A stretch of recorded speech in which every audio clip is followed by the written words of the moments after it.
In tonight's matchup, I first want to talk about the Miami Dolphins. Taking a look initially at their statistics, it's hard to come up with why they have a 9-5 record. I dug a little bit deeper, specifically in the last 3 weeks, which you know I like to do to see trends. That's when Tua started. It was 3 weeks ago against Cincinnati. A couple things stood out to me. One, they're at a plus 10 turnover differential right now. That's second best in the league. And which means, if you don't know that, that means they're netting 10 more turnovers than they are giving away fumbles, interceptions. Uh, Another thing is in greater than one score games, which maybe people would consider a blowout, they are 7-1 this year. Uh, and looking at the last 3 games, I'm noticing some trends. They kind of fall behind a little bit early. I call it the Rocky Balboa effect. They kind of take the best punches of their opponents, and then in the second half, they make adjustments and come through either in the third or fourth quarter and drive past them. That's what they did with Cincinnati there. You see the last 3 weeks. Cincinnati got a slight lead. They came back. Uh, Same thing with New England. I think they had like a 9-0 or a 9-7 lead in that game. Patriots did, and they came back in the second half. They tried to do the same thing with Kansas City, but the problem is KC has such an explosive offense that they did come back to make it a 6-point loss, which would have been a blowout. They're currently at the 7th seed right now, and they really need this win and next week because the Baltimore Ravens are behind them, and they have a relatively easier schedule the next 2 weeks than they do.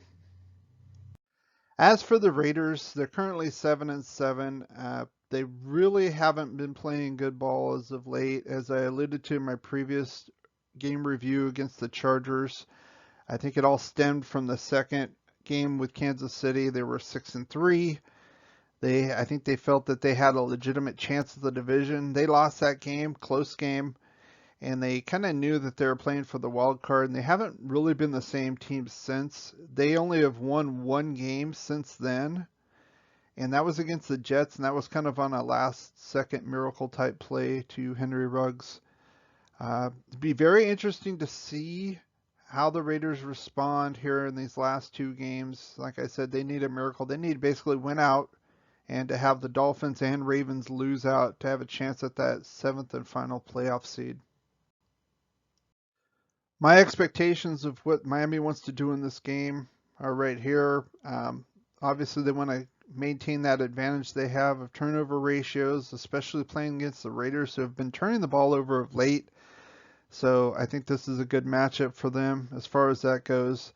Uh, like I said, I've looked at their last 3 games. They have basically a bend, don't break type of defense. They've only given up one drive of greater than 5 plays that ended up in a touchdown in those last 3 games.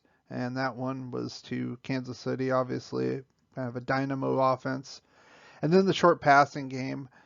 Raiders have been getting mauled in the short passing game the last few weeks. And when we talk about the Raiders' injuries, you'll see that they're probably their 2 best cover linebackers are going to be out for this game. So I would expect Miami to feast on this. They do have a number of injuries on the receiving side, though.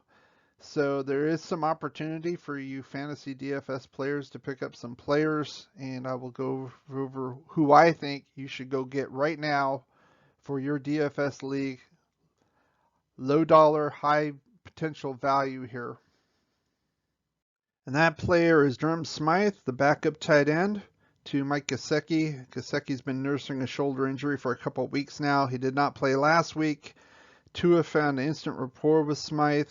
He got 5 catches in that game, and I would expect more of the same against a depleted Raiders defense. And I say depleted, as you can see, they're going to have 2 of their coverage linebackers out in Kwiatkowski and Morrow. Let's get to what I would expect is their game plan. They're already doing the first one as far as quarterback deception. We all know Carr had a groin injury in the last game, and then Mariota stepped in and did an admirable job. They're still kind of keeping their cards close to the vest on this one. They have not really named a starter in this game.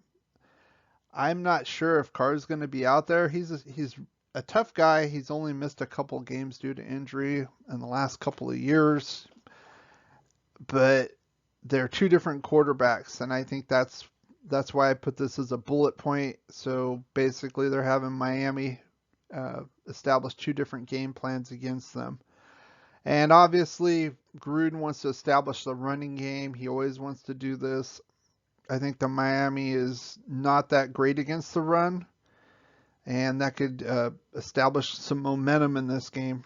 And then the third one, I just put it as fundamentals. Basically, they don't want to turn the ball over. They've had a rash of turnovers the last few weeks. They need to eliminate that. I think if they can play clean, they can beat this team. I think Miami is not a bad team, but they're not a good team either. I think they're playing a little bit over their head at a 9-5 record, but they do things right. They have the fundamentals. They take the ball away. If you make a mistake, they're going to make you pay for it. And that's what the Raiders need to clean up in this game. As far as a fantasy sleeper play for the Raiders, obviously you want to play Jacobs and Waller. They're mainstays. They're foundational players on this offense. I put Henry Ruggs down, and this is why. He did not play last week due to being on the COVID list. I'm going to expect him to want to come out and do something. The last time this happened, he missed a couple games with injuries, and he came back in the first game against Kansas City and had a huge 72-yard touchdown. Ended up with 118-1. Again, that's why I call it a sleeper.